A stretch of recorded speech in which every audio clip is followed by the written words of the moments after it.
जय मसीह की। प्रभु यीशु मसीह के पवित्र सामर्थ्य नाम में परमेश्वर जो सर्वशक्तिमान है आपको बहुत आयास से आशीष दे। इस समय एक और छोटे संदेश के साथ मैं आपसे बातचीत करने जा रहा हूं। इससे पहले कि मैं संदेश में आगे बढ़ूं, मैं आप सभी से निवेदन करूंगा, कृपया हमारे इस एलोहिम संगति चैनल को सब्सक्राइब करें। यहाँ पर आपको छोटे छोटे संदेश 5 से 7 मिनट का सुनने को मिलेगा और आप चाहें तो इसमें और भी मनन करके उत्तम संदेशों का निर्माण करके अपने व्यक्तिगत जीवन और कलीसियाई जीवन, पारिवारिक जीवन में आशीष प्राप्त कर सकते हैं। आइए एक संदेश पर, एक विषय पर हम थोड़ी देर बातचीत करें और वो संदेश है ले हैंड प्रेयर, हाथ रख कर प्रार्थना करना। हालांकि इससे पहले कि हम ये बात पर ज़्यादा ध्यान नहीं देते थे, ले हैंड प्रेयर विशेष करके हमारे पंजाब के अति पवित्र और महान दासों की देन है। लेकिन बाइबल क्या कहती है, हाथ रख के हमें प्रार्थना करना चाहिए या फिर नहीं करना चाहिए?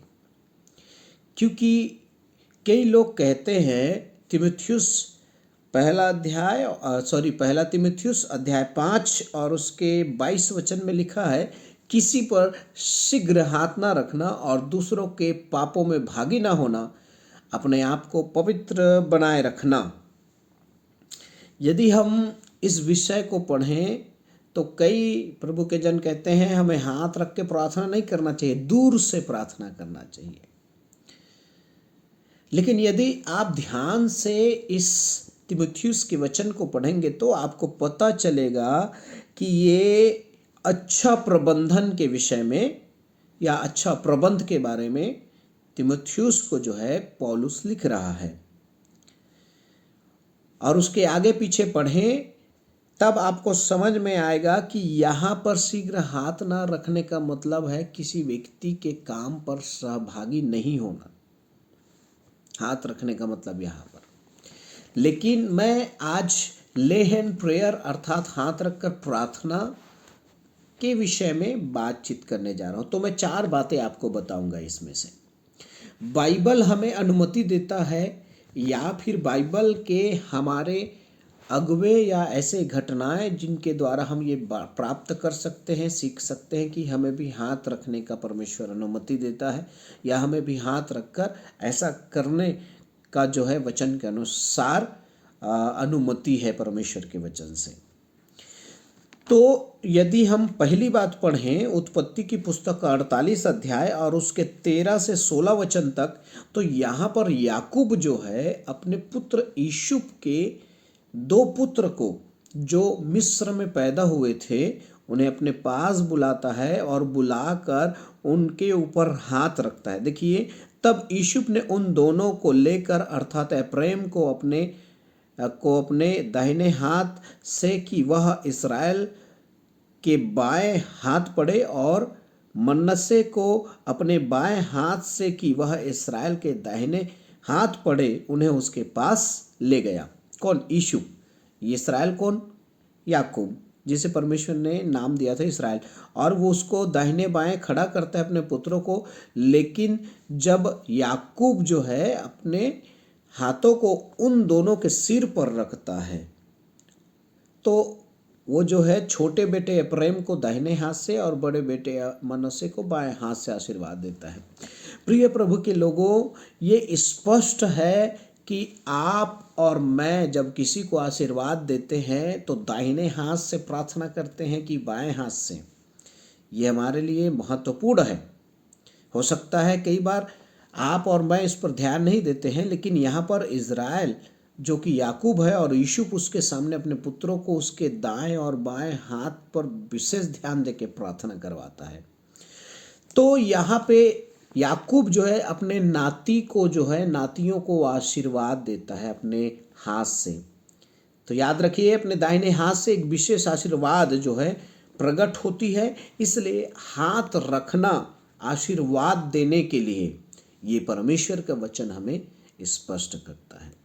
दूसरी बात, यदि आप प्रेरितों के काम 28 अध्याय और उसके 10 पद से 8 से 10 पद तक पढ़ेंगे तो वहाँ पर माल्टा द्वीप में जो है एक विशेष घटना होती है। और वहाँ पे उस माल्टा टापू का जिसका प्रधान व्यक्ति पुब्लियुस था, उसका पिता जो है ज्वर से, बीमारी से वो बहुत पीड़ित था।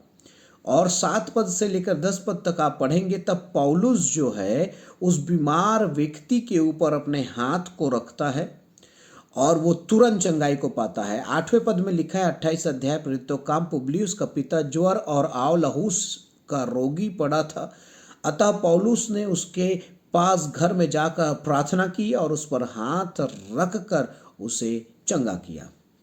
देखिए यहाँ पर जैसे ही पौलुस ने उस पर हाथ रखा वो चंगा हो गया। जबकि यीशु मसीह ने अपने प्रेरितों को, चेलों को जब उसने भेजा तो ये अधिकार दिया था कि बीमारों पर हाथ रखो और वे चंगे होंगे।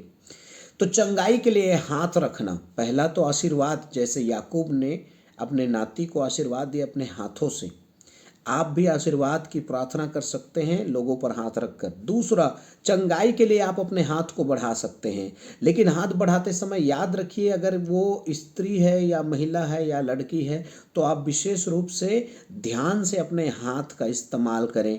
कहीं कहीं भी गलती से जो है आपका हाथ अनुचित स्थान पे ना पड़े। आपका हाथ केवल सिर पर थोड़े समय के लिए स्त्रियों में सावधानी पूर्वक आप इस्तेमाल करें। यदि नहीं करते हैं तो भी आप विश्वास रखें परमेश्वर का चंगाई उन्हें स्पर्श करेगा। तीसरी बात, पवित्र आत्मा पाने के लिए भी पौलुस ने अपने हाथ बढ़ाए थे। यदि 19 अध्याय प्रेरितों काम पढ़ें और वहाँ पर आप देखेंगे 5 पद से नीचे तो वहाँ पर लिखा है, जब पौलुस ने उन पर हाथ रखे तो पवित्र आत्मा उन पर उतरा और वे भिन्न भिन्न भाषा बोलने लगे और भविष्यवाणी करने लगे। और ये लगभग सब 12 पुरुष थे।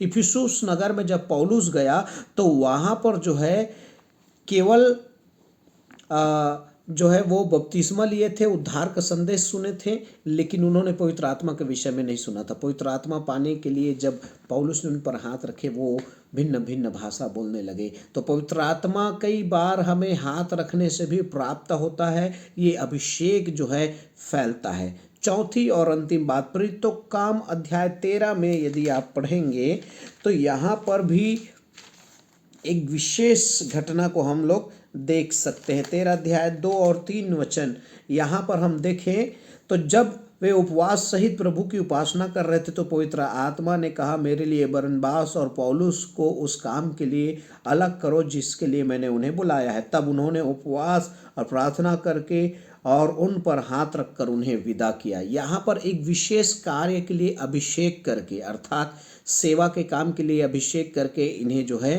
पौलुस और बरनबास को भेजा गया। तो यूँ आप कहें तो 4 बातें बाइबल में मैंने बताई है। आशीर्वाद के लिए आप किसी के सिर पर हाथ रख सकते हैं, चंगाई के लिए किसी पर हाथ रख सकते हैं, पवित्र आत्मा पाने के लिए या पवित्र आत्मा का अभिषेक पाने के लिए भी आप अपने हाथ को रख सकते हैं। किसी विशेष सेवा या कार्य के लिए आप हाथ रखकर उन्हें अभिषेकित कर सकते हैं। तो मैं विश्वास करता हूँ ले हैंड प्रेयर बहुत ही आवश्यक है, लेकिन ये परमेश्वर के वचन के अनुसार होना चाहिए। परमेश्वर बहुतायत से आशीष दे। आप सभी को मैं दुआ करता हूँ परमेश्वर आपके हाथों पर, आपके जीवन पर अभिषेक बनाए रखे, यीशु के नाम में। जय मसीह की।